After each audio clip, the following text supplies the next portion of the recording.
ವೀಕ್ಷಕರೇ ನಮಸ್ಕಾರ. ನಮ್ಮ ಹಳ್ಳಿ ಸುದ್ದಿ ಯೂಟ್ಯೂಬ್ ಚಾನೆಲ್ಗೆ ಸ್ವಾಗತ. ರೈತರ ಖಾತೆಗೆ ಪಿಎಂ ಕಿಸಾನ್ ಸನ್ಮಾನ್ ನಿಧಿ ಯೋಜನೆಯ 19ನೇ ಕಂತಿನ ಹಣ ಜಮಾ ಆಗಿದೆ. ಹೌದು, ಅದರ ಬಗ್ಗೆ ಸಂಪೂರ್ಣವಾದ ಮಾಹಿತಿಯನ್ನ ಈ ವಿಡಿಯೋದಲ್ಲಿ ತಿಳಿಸ್ಕೊಡ್ತಾ ಹೋಗ್ತೀವಿ. ನಿಮ್ಮ ಖಾತೆಗೆ ಇಲ್ಲಿವರೆಗೂ ಪಿಎಂ ಕಿಸಾನ್ ಯೋಜನೆಯ ಹಣ ಜಮಾ ಆಗಿಲ್ವಾ?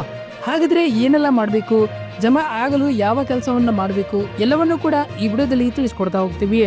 ದಯವಿಟ್ಟು ಸ್ಕಿಪ್ ಮಾಡದೆ ನಮ್ಮ ವಿಡಿಯೋನ ಸಂಪೂರ್ಣವಾಗಿ ನೋಡಿ. ಪಿಎಂ ಕಿಸಾನ್ ಫಲಾನುಭವಿಗಳಿಗೆ ಗುಡ್ ನ್ಯೂಸ್. ಹೌದು, ಇದೇ ಫೆಬ್ರವರಿ 24ರಂದು ಬೆಳಗ್ಗೆ 11 ಗಂಟೆಗೆ ದೇಶದ 9 ಕೋಟಿ ರೈತರ ಖಾತೆಗೆ ಏಕಕಾಲದಲ್ಲಿ ಜಮಾ ಮಾಡಲಾಗಿದೆ.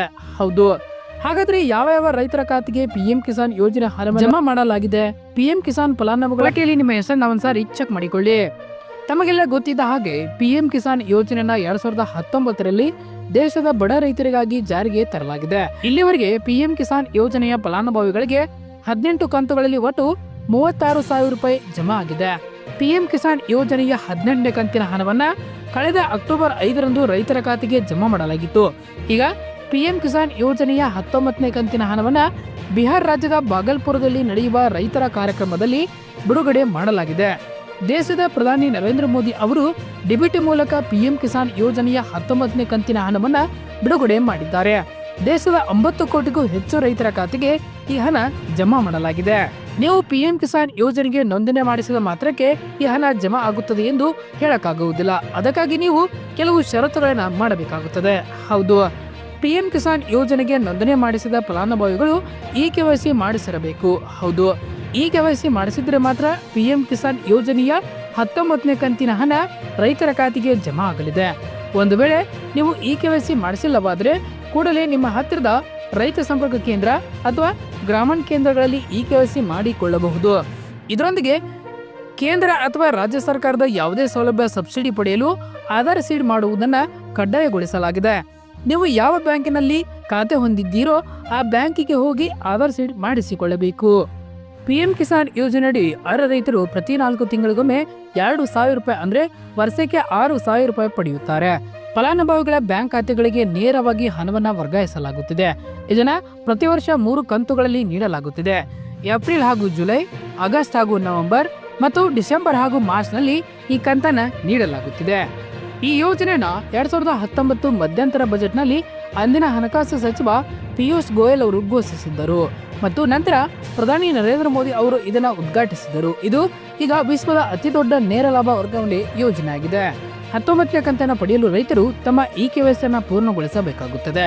ಈ ಯೋಜನೆ ಅಧಿಕೃತ ವೆಬ್ಸೈಟ್ ಪ್ರಕಾರ ಪಿಎಂ ಕಿಸಾನ್ ನೋಂದಾಯಿತ ರೈತರಿಗೆ KYC ಕಡ್ಡಾಯವಾಗಿದೆ. OTP ಆಧಾರಿತ KYC ಪಿಎಂ ಕಿಸಾನ್ ಪೋರ್ಟಲ್ನಲ್ಲಿ ಲಭ್ಯವಿದೆ ಅಥವಾ ಬಯೋಮೆಟ್ರಿಕ್ ಆಧಾರಿತ KYCಗಾಗಿ ಹತ್ತಿರದ CSC ಕೇಂದ್ರಗಳನ್ನ ಸಂಪರ್ಕಿಸಿ ನೀವು ಅಲ್ಲಿಯೂ ಕೂಡ KYC ಅನ್ನ ಮಾಡಿಸಬಹುದು. ಇನ್ನು ಈ ಯೋಜನೆಗೆ ನೀವು ಇನ್ನು ಅರ್ಜಿ ಸಲ್ಲಿಸಿಲ್ಲ ಅಂದ್ರೆ ಅರ್ಜಿ ಸಲ್ಲಿಸುವುದು ಹೇಗೆ ಇಲ್ಲಿ ತಿಳಿದುಕೊಳ್ಳಿ. ಮೊದಲಾಗಿ ಪಿಎಂ ಕಿಸಾನ್ ಅಫಿಷಿಯಲ್ ವೆಬ್ಸೈಟ್ಗೆ ಭೇಟಿ ನೀಡಬೇಕು.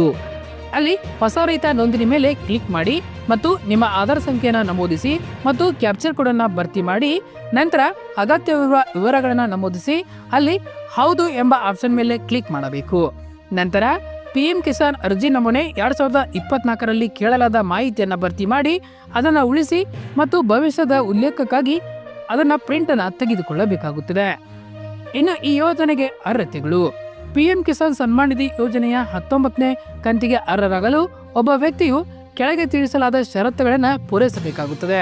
ಮೊದಲಾಗಿ ಭಾರತೀಯ ನಾಗರಿಕನಾಗಿರಬೇಕು. ನಂತರ ಸಾಗುವಳಿ ಭೂಮಿಯ ಮಾಲೀಕತ್ವ ಹೊಂದಿರಬೇಕು. ಇನ್ನು ಸಣ್ಣ ಅಥವಾ ಅತಿ ಸಣ್ಣ ರೈತರಾಗಿರಬೇಕು. ತಿಂಗಳಿಗೆ ಕನಿಷ್ಠ 10,000 ರೂಪಾಯಿ ಪಿಂಚಣಿ ಪಡೆಯುವ ನಿವೃತ್ತರು ಆಗಿರಬಾರದು.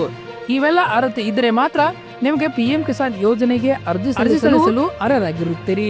ಇಲ್ಲಾಂದ್ರೆ ನಿಮಗೆ ಈ ಯೋಜನೆ ಲಾಭ ಸಿಗುವುದಿಲ್ಲ. ಇನ್ನು ಗೃಹಲಕ್ಷ್ಮಿ ಯೋಜನೆ ಬಗ್ಗೆ ಇಲ್ಲಿ ತಿಳಿಸ್ಕೊಡ್ತಾ ಹೋಗ್ತೀವಿ. ರಾಜ್ಯದ ಮಹಿಳೆಯರಿಗೆ ಸಿಹಿ ಸುದ್ದಿ ಸಿಕ್ಕಿದೆ. ಹೌದು, ಇನ್ನೊಂದು ವಾರದಲ್ಲಿ ಗೃಹಲಕ್ಷ್ಮಿ ಯೋಜನೆ ಹಣ ಫಲಾನುಭವಿಗಳ ಖಾತೆಗೆ ಸಂದಾಯವಾಗಲಿದೆ ಎಂದು ಮಹಿಳಾ ಮತ್ತು ಮಕ್ಕಳ ಅಭಿವೃದ್ಧಿ ಇಲಾಖೆ ಸಚಿವೆ ಲಕ್ಷ್ಮಿ ಹೆಬ್ಬಾಳ್ಕರ್ ಅವರು ಹೇಳಿದ್ದಾರೆ. ನಗರದಲ್ಲಿ ಸುದ್ದಿಗಾರರೊಂದಿಗೆ ಮಾತನಾಡಿದ ಅವರು, ಇದುವರೆಗೆ ಬೆಂಗಳೂರಿನ ಕೇಂದ್ರ ಕಚೇರಿ ಮೂಲಕ ಗೃಹಲಕ್ಷ್ಮಿ ಹಣ ಬಿಡುಗಡೆ ಮಾಡಲಾಗುತ್ತಿತ್ತು. ಇದನ್ನ ವಿಕೇಂದ್ರೀಕರಣ ಮಾಡುವ ನಿಟ್ಟಿನಲ್ಲಿ ತಾಲೂಕು ಪಂಚಾಯಿತಿ ಮೂಲಕ ಹಣ ಬಿಡುಗಡೆ ಮಾಡಿ ನಂತರ ನಮ್ಮ ಇಲಾಖೆ ಶಿಶು ಯೋಜನಾ ಅಭಿವೃದ್ಧಿ ಅಧಿಕಾರಿ ಖಾತೆಗೆ ಹಣ ವರ್ಗಾವಣೆ ಮಾಡಲಾಗುತ್ತದೆ. ನಂತರ ಫಲಾನುಭವಿಗಳ ಖಾತೆಗೆ ಹಣ ಜಮೆ ಮಾಡಲಾಗುವುದೆಂದು ಅವರು ವಿವರಿಸಿದರು. ರಸ್ತೆ ಅಪಘಾತದಿಂದಾಗಿ ವಿಶ್ರಾಂತಿಯಲ್ಲಿ ಇದ್ದುದರಿಂದ ಹಣ ಸಂದಾಯ ಸ್ವಲ್ಪ ವಿಳಂಬವಾಯಿತು. ಈಗಾಗಲೇ ಹಣ ಬಿಡುಗಡೆಗೆ ಅಧಿಕಾರಿಗಳಿಗೆ ಆದೇಶ ನೀಡಲಾಗಿದೆ ಎಂದು ಹೆಬ್ಬಾಳ್ಕರ್ ಅವರು ತಿಳಿಸಿದ್ದಾರೆ. ವಿರೋಧ ಪಕ್ಷದವರಿಗೆ ಟೀಕೆ ಮಾಡುವುದನ್ನು ಬಿಟ್ಟರೆ ಬೇರೇನೂ ಬರುವುದಿಲ್ಲ. ಗ್ಯಾರಂಟಿ ಯೋಜನೆಗಳಿಂದ ಸರ್ಕಾರ ದಿವಾಳಿ ಆಗುತ್ತದೆ ಎಂದು ಹೇಳಿಕೊಂಡರೂ ನಮ್ಮ ಯೋಜನೆಗಳನ್ನ ಕಾಪಿ ಮಾಡುತ್ತಿದ್ದಾರೆ ಎಂದು ಅವರು ತಿಳಿಸಿದರು. ಇನ್ನು ಗೃಹಲಕ್ಷ್ಮಿ ಫಲಾನುಭವಿಗಳಿಗೆ ಅರ್ಹತೆಗಳು. ಗೃಹಲಕ್ಷ್ಮಿ ಯೋಜನೆ ಹಣ ಪಡೆಯಲು ಯಾರ್ಯಾರು ಅರ್ಹತೆ ಪಡೆದಿದ್ದಾರೆ ಎಂಬ ನಿಮ್ಮ ಪ್ರಶ್ನೆಗೆ ಇಲ್ಲಿದೆ ಉತ್ತರ. ಗೃಹಲಕ್ಷ್ಮಿ ಯೋಜನೆ ಹಣ ಪಡೆಯುವ ಹಣ ಜಮಾ ಆಗಲು BPL ಅಥವಾ APL ಕಾರ್ಡ್ ಹೊಂದಿರಬೇಕು. ಹೌದು, ಈ ರೇಷನ್ ಕಾರ್ಡ್ನಲ್ಲಿ ಮಹಿಳೆಯರ ಹೆಸರು ಕುಟುಂಬದ ಯಜಮಾನಿ ಎಂದು ಬರೆದಿರಬೇಕು. ಆದಾಯ ತೆರಿಗೆ ಪಾವತಿ ಮಾಡುವವರ ಕುಟುಂಬದವರಿಗೆ ಗೃಹಲಕ್ಷ್ಮಿ ಯೋಜನೆ ಹಣ ಸಿಗುವುದಿಲ್ಲ. ಸರ್ಕಾರಿ ಉದ್ಯೋಗಿಗಳಿಗೆ ಪೆನ್ಷನ್ ಪಡೆಯುವವರಿಗೆ ಈ ಯೋಜನೆ ಲಾಭ ಸಿಗುವುದಿಲ್ಲ. GST ಪಾವತಿ ಮಾಡುತ್ತಿರುವ ಮಹಿಳೆಯರಿಗೂ ಈ ಯೋಜನೆ ಲಾಭ ಸಿಗುವುದಿಲ್ಲ. ನಿಮಗೆ ಇಲ್ಲಿಯವರೆಗೆ ಗೃಹಲಕ್ಷ್ಮಿ ಯೋಜನೆ ಹಣ ಜಮಾ ಆಗುತ್ತದೆಯೇ ಇಲ್ಲವೋ ಎಂಬುದನ್ನು ಚೆಕ್ ಮಾಡಲು ನೀವು ಗೂಗಲ್ ಪ್ಲೇಸ್ಟೋರ್ನಲ್ಲಿ DBT ಕರ್ನಾಟಕ ಆ್ಯಪ್ ಅನ್ನ ಡೌನ್ಲೋಡ್ ಮಾಡಿಕೊಳ್ಳಬೇಕು. ಹೌದು, ಅದನ್ನು ಡೌನ್ಲೋಡ್ ಮಾಡಿದರೆ ನಿಮಗೆ ಎಷ್ಟು ಕಂತುಗಳು ಜಮಾ ಆಗಿದೆ ಎಂಬುದನ್ನು ಅಲ್ಲಿ ಚೆಕ್ ಮಾಡಿಕೊಳ್ಳಬಹುದು. DBT ಆ್ಯಪ್ ಲಿಂಕ್ ಅನ್ನ ನಮ್ಮ ಡಿಸ್ಕ್ರಿಪ್ಷನ್ ಬಾಕ್ಸ್ ಅಲ್ಲಿ ಕೊಟ್ಟಿರ್ತೇವೆ. ಆ ಲಿಂಕ್ ಮೇಲೆ ಕ್ಲಿಕ್ ಮಾಡಿ ಅದನ್ನು ನೀವು ಇನ್ಸ್ಟಾಲ್ ಮಾಡಿಕೊಳ್ಳಬೇಕು. ಆಗ DBT ಆ್ಯಪ್ ಓಪನ್ ಆಗುತ್ತದೆ. ಅಲ್ಲಿ ಇನ್ಸ್ಟಾಲ್ ಮೇಲೆ ಕ್ಲಿಕ್ ಮಾಡಿದ ನಂತರ ಓಪನ್ ಮೇಲೆ ಕ್ಲಿಕ್ ಮಾಡಬೇಕು. ನಂತರ ಅಲೋ DBT ಕೆಳಗಡೆ ಆ್ಯಪ್ ಅನ್ನ ಡೌನ್ಲೋಡ್ ಮಾಡಿಕೊಳ್ಳಬೇಕು. ನಂತರ ಅಲ್ಲಿ ನಿಮ್ಮ ಆಧಾರ್ ಕಾರ್ಡ್ ನಂಬರ್ ಅನ್ನು ಹಾಕಬೇಕು. ನಂತರ ಅಲ್ಲಿ ಕೆಳಗಡೆ ಕಾಣುವ ಬಾಕ್ಸ್ ಆಯ್ಕೆ ಮಾಡಿಕೊಳ್ಳಬೇಕು. ನಂತರ ಗೆಟ್ OTP ಮೇಲೆ ಕ್ಲಿಕ್ ಮಾಡಬೇಕು. ಆಗ ನಿಮ್ಮ ಆಧಾರ್ ಕಾರ್ಡ್ಗೆ ನೋಂದಣಿ ಆಗಿರುವ ಮೊಬೈಲ್ ನಂಬರ್ಗೆ OTP ಬರುತ್ತದೆ. ಆ OTP ನಮೂದಿಸಿ ನಂತರ ನೀವು ಪಿನ್ ಕ್ರಿಯೇಟ್ ಮಾಡಿಕೊಳ್ಳಬೇಕು. ಮೇಲ್ಗಡೆ ನಮೂದಿಸಿದ ಪಿನ್ ಅನ್ನ ಮತ್ತೆ ಕೆಳಗಡೆ ಹಾಕಬೇಕು. ಆ ಪಿನ್ ಅನ್ನ ನೀವು ನೆನಪಿನಲ್ಲಿಟ್ಟುಕೊಳ್ಳಬೇಕು. ನಂತರ ಸಬ್ಮಿಟ್ ಮೇಲೆ ಕ್ಲಿಕ್ ಮಾಡಬೇಕು. ಆಗ ನಿಮ್ಮ ಫೋಟೋ ಕಾಣಿಸುತ್ತದೆ. ನಂತರ ಅಲ್ಲಿ ನಿಮಗೆ ಯಾವ್ಯಾವ ಯೋಜನೆಯಿಂದ ಎಷ್ಟು ಹಣ ಜಮಾ ಆಗಿದೆ ಎಂಬುದನ್ನು ಅಲ್ಲಿ ನೀವು ಚೆಕ್ ಮಾಡಿಕೊಳ್ಳಬಹುದು. ಧನ್ಯವಾದಗಳು. ಇದೇ ರೀತಿ ಹೆಚ್ಚಿನ ಮಾಹಿತಿಗಾಗಿ ನಮ್ಮ ಹಳ್ಳಿ ಸುದ್ದಿ ಯೂಟ್ಯೂಬ್ ಚಾನಲ್ ಅನ್ನು ಸಬ್ಸ್ಕ್ರೈಬ್ ಆಗಿ.